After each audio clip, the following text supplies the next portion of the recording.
Hello, everyone, and welcome to season 3 of Build and Grow Money Matters. My name is Madan from Your Story, and on behalf of all of us at Your Story, welcome to this series dedicated to helping businesses go beyond financial management to achieve financial growth, resilience, and innovation. As businesses continue to revive and pivot to newer models in these difficult times, Your Story is proud to partner with HSBC for another season of inspiring conversations, insights, and observations. We feature some of the newest trendsetters in business and stalwarts of the ecosystem to help businesses power their next phase of growth and business continuity. Today, joining us with us, we have Akshay Chaturvedi, founder and CEO of one of India's fastest growing startup, Leverage Edu. He's also part of Forbes 30 Under 30. Welcome aboard, Akshay. Thank you so much, Madan. It's an absolute honor to be here. Thanks, Akshay. Let's get started with your backstory now. We've built up quite an impressive record over here. You have 2,000 experts, you have connections to 200 dream universities across 30 countries. Tell us about your journey from 2017 till now. Akshay? So thanks, Madan. Thanks for asking a question. I'll just keep it very brief to begin with. Our mission was very simple. Our mission was, can we really help people from this country move to the next level of their life? And my belief is that you can do that by two ways. You can do that either by people moving from one place to another, long-form migration, which essentially opens a new world of opportunities for them. And B, you can do that by getting access to better higher education. So that's what happened in my life very early on. My parents moved from tier 2, tier 3, Uttar Pradesh to Delhi to raise me. And I just realized that while growing up, I had access to so much plethora of opportunity just because I was living in a different city, right? And that mission has kind of remained very true. That's what we largely do even today. And the idea is that can we really do what people are good at? Because what happens in India, very unfortunately, is that people follow a herd mentality of sorts. If somebody is doing an MBA, everybody will do that bhed chal, right? Everybody will do an MBA, or everybody will do that degree in data science. And what we are telling people in this post 3 idiots word is that you do what you're really good at. And coupled with doing what you're really good at, you then need to be in a geography which respects that profession, which essentially gives you the maximum buck or the maximum economic opportunities against that profession. So if you are, for example, building a career in automotive, you need to be in Germany. If you're building a career in sports, you need to be in the UK or Australia. If you're building a career in manufacturing, pharma, there's very hot growing sectors in India. Then you need to be in India. If it's wine, it's Scotland. If it's fashion, it's France, and so on and so forth, right? If it's space engineering, it's California. And if it's culinary arts, it's Western Europe. So I think it's very important that people view this word as a borderless word where they are not bound by where they were born or where they started at, but they really think of this word as a very big oyster where they can go in and achieve as much as they can. So the only limits on their potential is how big they can dream. And in its essence, that's exactly what we're solving for. We're helping people dream big, dream with eyes wide open. And then we try and build as much access as possible to make sure that those dreams come to reality, whether that's by way of our platform to help people get to the best college, whether that's by way of helping people get access to universities via UniConnect or virtual fair platform, whether that's by way of Leverage Live, which where we give in IELTS classes, using the best teachers in Delhi, Bombay, democratizing that access to people in small tier 3, tier 4 areas like Gurdaspur, Moga, Kapurthala, Ernakulam, and so on and so forth. So that's largely what we're doing. And we believe in the longer run, we will be able to move millions of people from one place to another and really be able to level up their lives, because we very strongly believe that when a kids or when a student's family, when a student's life levels up, it's their entire family which levels up. So that's the best way of largely making impact and helping people grow up their life and take care of their families. That's a very impressive journey there, Akshay. Can you tell us a bit more about the ecosystem you've built, some of the ancillary services available for students? We believe, for example, you have IV 100, UniValley, UniConnect, and Leverage Live. Tell us a bit more about these components of your ecosystem, Akshay. Sure. So thanks, Madan. We largely, our core is that of a student recruitment company. We are helping students go to the best possible colleges in the world, which are best suited to their skill set, which are best suited to where they are supposed to be excelling at. And everything else that you spoke about largely fits into that. So we have UniConnect, which is a virtual fair platform, which is just like the Zoom call, right? We give 1:1 access to students to talk to multiple universities from across the world. And we have about 200 partners, like you rightly pointed out at the beginning. So imagine a booth where you know that, hey, if I want to pursue nutrition, I have these 5 colleges that I can go to. And I enter one of those booths, I speak to the college, I speak to the academics there. And if I really like what is happening, I can just click on a simple apply now button and be able to apply to this college. So we've kind of removed the middleman in between for both the students and the universities, and they're also able to, universities want themselves to get better and better every single year. And the only way they can do it is if they get the right students for every program. And by way of our algorithms, by way of what we do with UniConnect and a bunch of other properties, we call this a Uni Valley operating system. Everything that we do for them within that, we are helping them meet and recruit the right fit students for every program as well. And that in essence is the core of the business. And outside that, we have a bunch of things that kind of support this mission. Like I spoke about the live program, which is helping people take those international standardized tests before they get into the program. We have a bunch of things built out for students after they finish the program, which we call value-added services to help them with education loans, accommodations, forex, visa. We have a bunch of things built out for the universities. But largely all of those are feeding into this core mission of ensuring that people are able to get to the college of their choice. And by doing that, they're able to kind of be in a career that is best suited for them. And just to kind of conclude that answer, Madan, I would like to add that the goal here is very clearly that Leverage Edu is not in the business of helping people collect degrees. And that's why we focus so much on the employment lens. So for example, when somebody is coming in from Andheri, for example, in Bombay, right? We will tell this person that, you know what, there were 3 people from Andheri who went to this college in the UK, and after they went to this college, say University of Essex, they got into these 3 different kinds of jobs. One was in robotics, one was with the government of UK, one was with an accounting firm.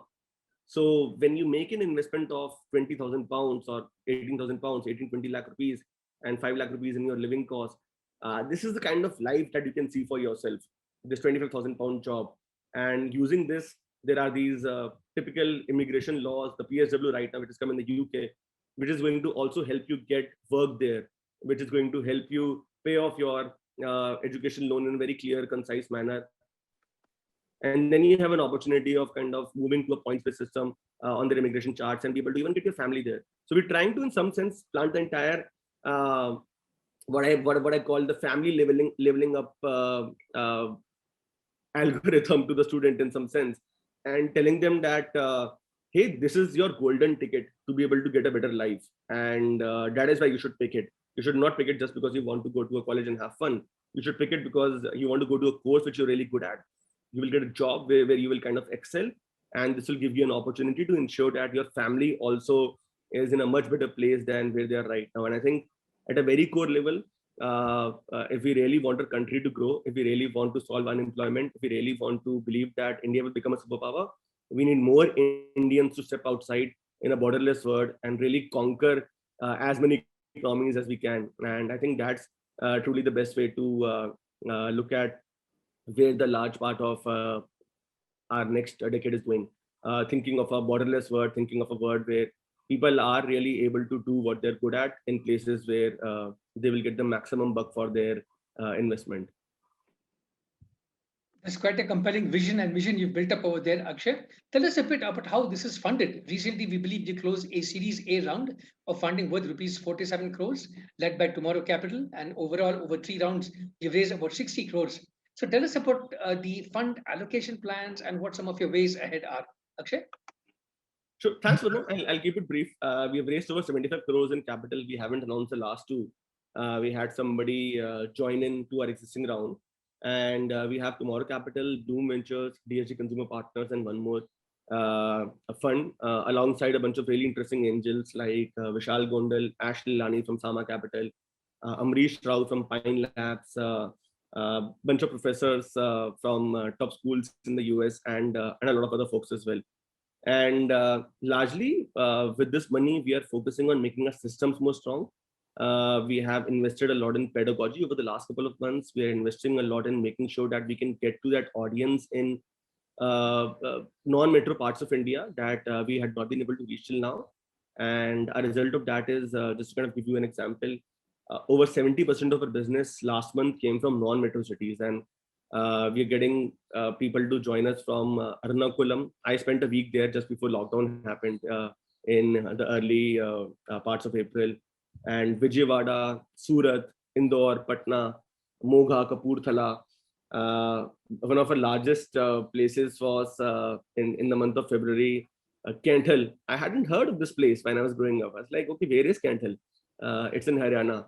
And when we went there, we were essentially welcomed by garlands and whatnot, right? Because you realize that the importance of the right career advice is so much more as you step out into these parts of India which haven't received as much attention as the metro cities have. So that's a larger focus. How do we reach to the real Bharat, as we call it? How do we ensure that we build technology? How do we build processes? How do we build digitized systems that can really scale? Just to give you another statistic, there in January we helped about 67 students. In April we helped 641 students. In May we are likely to cross a number of about 1300 to 1400. So we've grown about close to almost 20x plus in the last 5 to 6 months by way of number of students that we're serving every single month.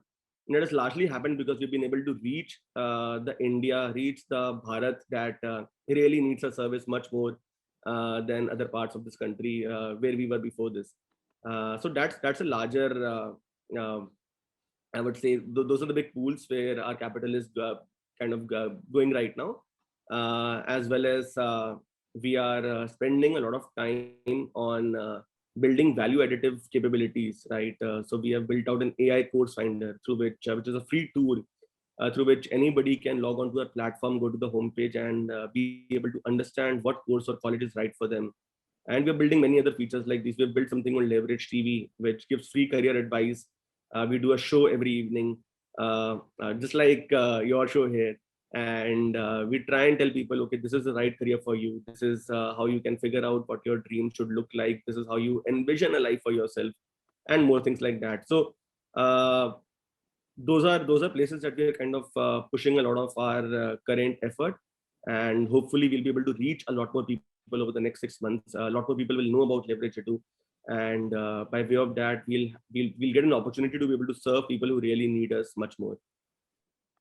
That's a very impressive growth story there, Akshay. Even in the face of this COVID pandemic, it's been a big challenge for everybody. But even in the face of this COVID pandemic, you've been able to accelerate your revenues almost 4 times. Can you tell us how technology solutions, any other kinds of innovation you have used to pivot your operations and grow even in these tough times, Akshay? A very interesting question, Madan. I think if I have to, there are too many. If I have to speak one which really changed things for us, it was sometime early part of last year. I and my colleague, our chief operating officer, we were in the UK. We were touring universities and we were banging their doors and telling them, hey, come and work with us. And our big message to them was that, hey, you know what, we are this player, we are this digital player, we are this technology player which really solves for the student. Our DNA, our technology stack, everything that we've done up till here is built around keeping the student at the center of things, making sure the student can really win. And we had few takers. We were able to sign some 20-25 universities over a period of 6 months and 3 trips, and largely in the UK and Canada. And around that time, February 2020, I very clearly remember, I could see in the UK Daily Mail that COVID had just begun to hit the UK. And there was some inkling of, can it really hit India? Will it really make it difficult for these guys to come and recruit students in India? So traditionally, how these folks used to recruit students in India, Madan, was that if you've seen these big education fairs, right? In big 5-star hotels and convention centers where they come in, a traditional peer of ours would host it. You will have 500 universities come in, they will speak to students, mega 5-day fair, everybody comes in, gets their mark sheets, walks up with offer letters, very happy, blah, blah, blah. We realized that this cannot happen this year for sure. So how do we essentially make sure that we can tap this emotion? So we launched something overnight called UniConnect, which I spoke about briefly before, which was a virtual fair platform to ensure that the same thing, the same offline fair can happen digitally. we give universities booths which will essentially drive attention, but drives attention to to the kind of kids that they really want to make sure that these are the kind of kids that apply to my programs as well. We made sure that students sitting at the comfort of their sofas and beds can really interact with universities from across the world that they really wanted to get to. And that changed a lot of things for us. That ensured that from about 25-30 partners sometime in the beginning of last year, within the next 4 to 5 months, we're able to move to about 150 plus partners. And that in itself led to, while we did not plan to raise a Series A around that time last year, we had planned to raise money sometime in February this year. But that just led to a massive tailwinds coming into our sector in the West as well. And that led to some competitive term sheets, and we were able to kind of close a nice Series A with partners that we love, with partners who are kind of adding a lot of value to our journey right now in terms of Tomorrow Capital. And yeah, so now, of course, with that money in our pocket, we are able to do a lot of new things on the technology side. I spoke about the AI course finder. I spoke about a lot of things that we're doing on the back end. We are making sure that we see this as processized play. And I'm really inspired by companies like Spinny or Urban Company, which have really been able to put an offline process into a digitized flywheel effect of sorts, and been able to kind of really scale with that. So those are aspirational companies for us as we look to build systems internally which can really help us scale much more faster in a much more efficient way. And that's also where a lot of effort is going right now in terms of technology, in terms of ensuring that our internal systems really help support our growth. So you can of course imagine, when I said 67 students and 1250 students, a lot of things will break as part of that scaling so quickly and so rapidly. So thanks to investing in technology, we've been able to hold that fort and ensure that we can keep scaling further from here as well. Thanks, Akshay. In addition to technology, you just mentioned emotions a while ago. One big emotion in this pandemic era is anxiety, worry. A lot of parents and students are worried about going abroad. But actually, what trend do you see? What are some emotions? What are some trends you're seeing in whether more people want to go and study abroad now than ever before? Akshay? Very interesting question, Madan. So let me take a step back, right? Let me zoom out a little bit. In this post-pandemic era, and I'll say post-pandemic because largely we've been able to beat the pandemic in large parts of the world, and we're closer to doing that in India too. The whole world has been divided into two zones in the higher education scenario, at least: green zones and red zones. And green zones are those where these leaders of these countries have demonstrated great capability in managing the crisis, like the UK, like the US now in the second half post Trump, like Germany, like New Zealand and Jack and Darden, and a lot of other leaders like this. And students are very smart, right? Students now want to be in these countries where they believe that they have great leaders at the helm. They have seen that these leaders have come in and sent a lot of positive communication about international students, about how they need international students to turbocharge their economy. So even if you look at what's happening in the last couple of weeks, UK put India on a red zone list, but within the next 48 hours, they were able to clarify that, hey, this list excludes international students. Similar things for the US, where they have put us in a list where international students are welcome. Similar things with Canada, where we've signed the largest migration mobility partnership. So you are essentially entering a phase where a lot of Western economies also want to reboot their economies, and for that they need more immigrants to come in. In fact, so the next 8 to 10 years are great times for people to kind of head out. So I would compare this to the late 1990s or the early 2000s, when a lot of Indians were moving to the UK, US, Canada, and large parts of the world. And only this time, I believe that the migration will be more permanent in nature, because now we don't see countries as lands very separate and far from each other. The world has become much more closer thanks to the internet. You and I could be sitting anywhere in the world and still having this conversation and feeling the same warmth as we would in a perhaps in a room. And I think that's the beauty of technology. So given those things in parlance, giving the new immigration reforms which have come through, which really make it easy for Indian students to go in and work there for a couple of years once they finish their degree, given a lot of recalibration on the point-based system that is coming in, if you look at the immigration charts of most of these developed countries. So I think all of those make for great trends for why the Indian student needs to, Indian student can essentially or wants to head out of country today and kind of think about a better life for themselves. So I believe this is a good time for students to head out. And the international community has largely made it very, very clear that they would welcome our students for in-person programs starting this September, October. So there's clearly a lot of opportunity out there, Akshay. Thanks. That's very encouraging to know. Let's talk a little bit about competition now. Who are some of the other players in this space? Do you think each of you is addressing different kinds of segments, different Right. kinds of value propositions, or do you have something very different in terms of your artificial intelligence technology as an edge, Akshay? I think we largely have traditional peers who've been doing this in a more traditional way. We have players like IDP, which is a company that I really admire, which is $5 billion valued, $5 Aussie billion valued company. Sorry, market cap company because they're public, based out of Australia, which is the largest in India today. We have companies like SIUK, which is helping people move to the UK in huge numbers. And I think largely the big difference is not AI.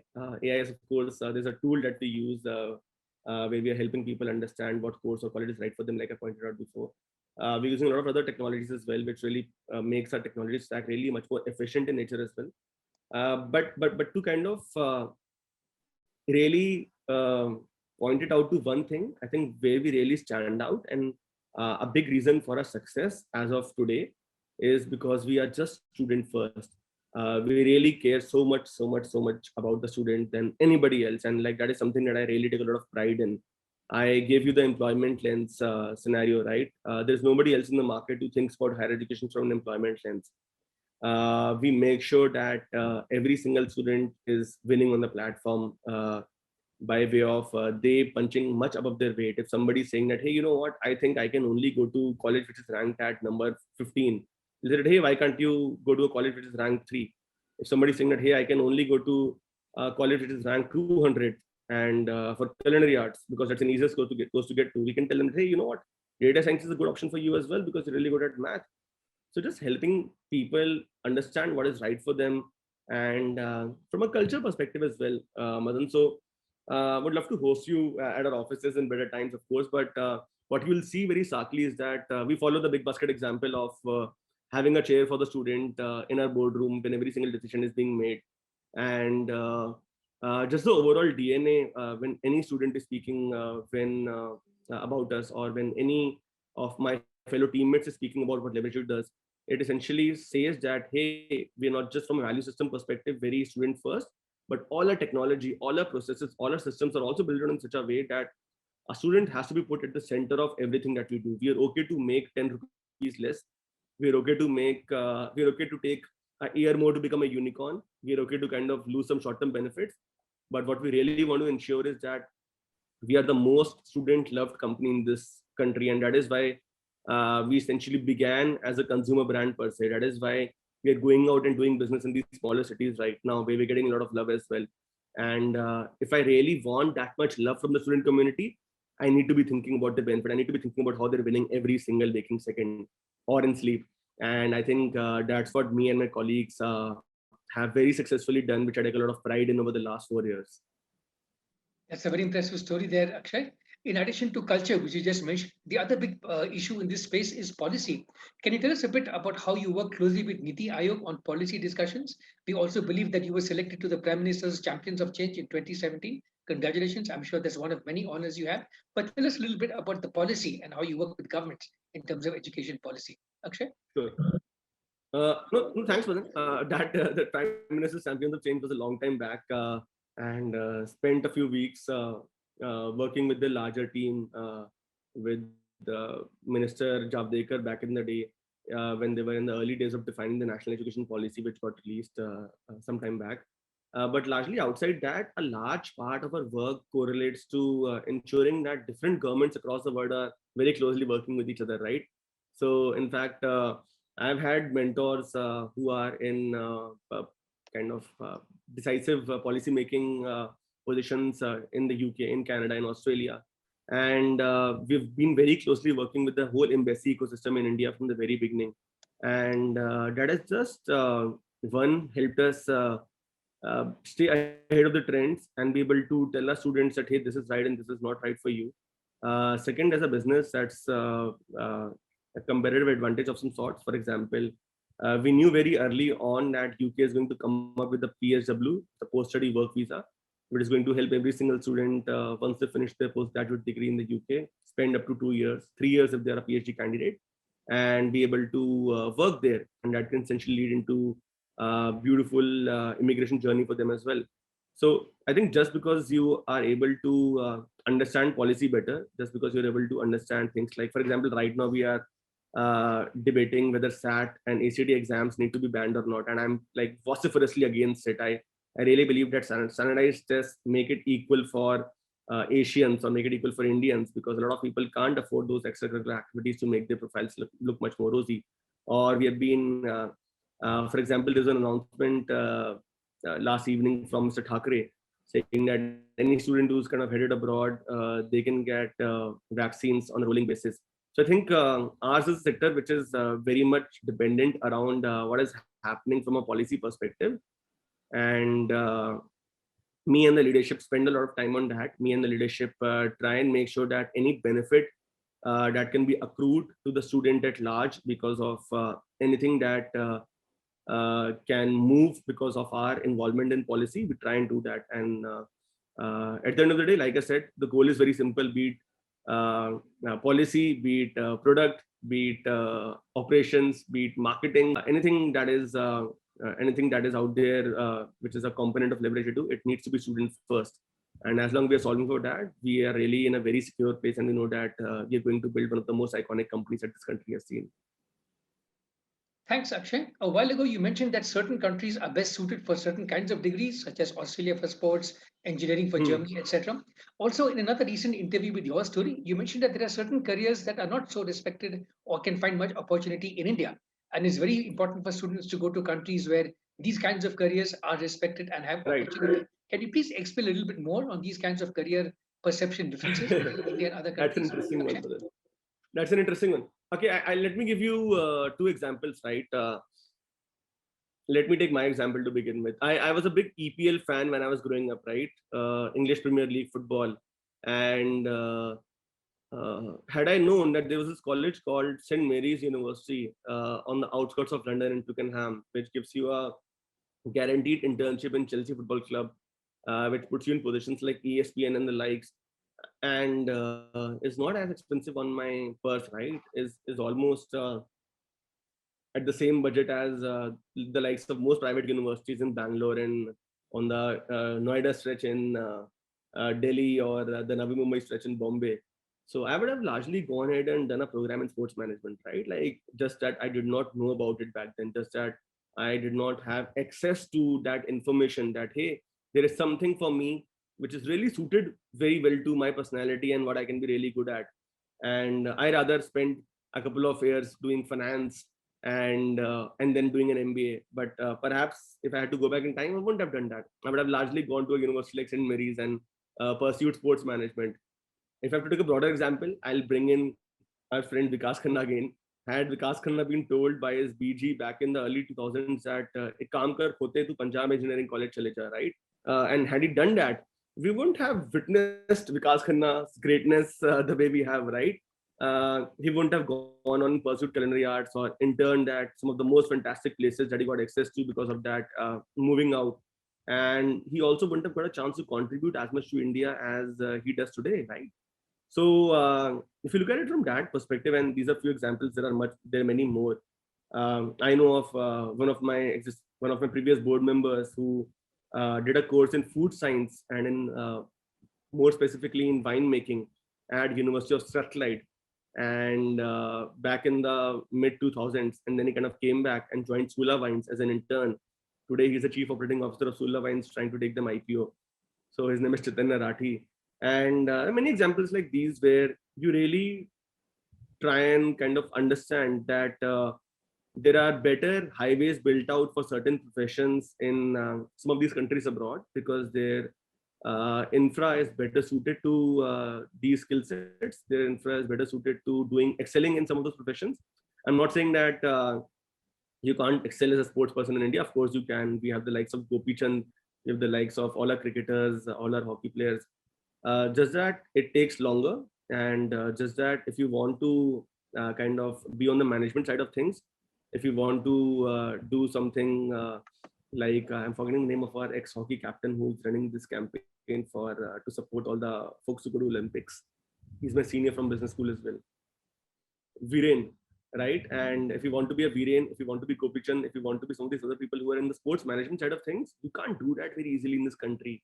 But you can if you go abroad, and I believe that you should do that. You should work for a couple of years. Like I said previously, you should understand where we are lacking. You should understand what are the best practices, and then possibly use that to do as much good and help grow the systems in India as fast as you can as well. And I think that's how a large part of this country has grown over the last few decades, and we can really accelerate that by doing more of it over the next 1 to 2 decades now.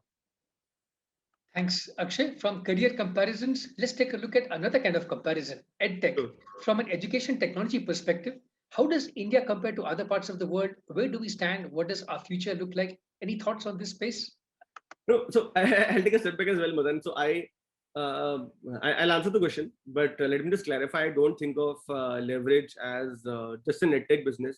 I think we're a combination of edtech plus immigration tech plus, I don't know, fintech, because we're doing education loans and forex now, and all of those things in between, right? I did not anticipate, or I did not have any larger motive to do an edtech business. I largely just wanted to solve a problem that I fell in love with. I really, growing up, I spent a lot of time in ISEC, which was a youth organization which was helping people move from one place to another. I fell in love with that concept. I really wanted to solve for that Indian student who's going out abroad and whose access can be really widened out in terms of their opportunities, whether it's ed tech or immigration tech, or whether it's travel tech, finance tech. All of those things kind of happened much later. That said, of course, because the larger word labels us as ed tech, I had an opportunity to kind of travel across the world and understand ed tech at a much deeper level. And in one line, I would just say that we are still a very pale shadow in comparison to how edtech ecosystems look outside the country, right? In the US or in the UK, you have edtech ecosystem is as big as the entire VC ecosystem in India, and you have like 10,000s of companies who are solving for not just the core sectors of K-12, K-12 higher education and continuous learning, but also multiple vertical and horizontal alignments that kind of come out of it. Somebody's building a simple a tool that can help higher education and help. Somebody's building a hybrid campus which pre-K-12 folks can essentially put their kids in, and a lot of fascinating things out there in the West. So I think what's happened over the last 2 years in terms of our edtech ecosystem getting accelerated, that has been great. And I hope that it will give us a chance to be able to experience the many layers of edtech that would really help not just the ecosystem, but also our country evolve at a much faster pace. So I of course, I really believe that except healthcare, education is this one category where you bring in technology, you make the edtech ecosystem far more stronger. You bring in foreign capital, you bring in the best ideas and the best models, and that is going to just help our country also take a leap in terms of how we approach this sector. Maybe it will force some of our ministers to privatize a lot of stuff that is largely in public hands in education, which I really believe needs to be done. And I hope we will get there very soon over the next 4 to 5 years. And I would love to believe that we are in the right hands, and everything that has happened in the last 24 months is really just going to put us forward. Thanks, Akshay. Let's switch gears now and talk a bit about the future. Where do you see yourself heading in the next few years? We believe that there are almost 1 million students from India going abroad to study every single year, and maybe this number will increase. So, what do you look to achieve in the next couple of years at Leverage Edu? Akshay? I would love to be called a futurist, Madan. I'm not, unfortunately. But I don't want to look very far into the future, of course, and I'll come to that as well. If you look at the immediate 6 months, 12 months, 18 months, in the next 6 months, we really want to make sure that we are one of the largest players from India who's been able to send students to the kind of geographies that we are focused on right now, primarily UK and Canada. In the next 18 to 24 months, we want to be the largest study abroad company in India. So very much focused on that. Alongside, we want to make sure that because we're solving things for the student full stack, we're able to spend more time on leverage finance, which is something that we're launching shortly. We were helping students with education loans and forex and checking accounts as soon as they land abroad. And if you ask me about how do I see it very far into the future, my thoughts can go really wide. I would imagine 5 years from now we are hopefully like I said, in a borderless world, maybe Leverage Edu has founded a country somewhere in the middle of Bulgaria, where we are helping a lot of students move to new kinds of colleges, which really focus on skill-based learning, which really focus on just a lot more in employment and are far more affordable in nature. Thanks, Akshay. On a slightly different note, what is your personal relationship with money like? You talked about the professional part of dealing with money, but what about personal and maybe even philosophical attitude towards money? How do you view money? How do you want to make it grow, Akshay? Interesting. Did not think about that question, but just on the fly, Madan, the attitude is same that I bring to my work. It's about taking bold bets. So if I look at my own portfolio, about 20% of all my savings are in crypto today.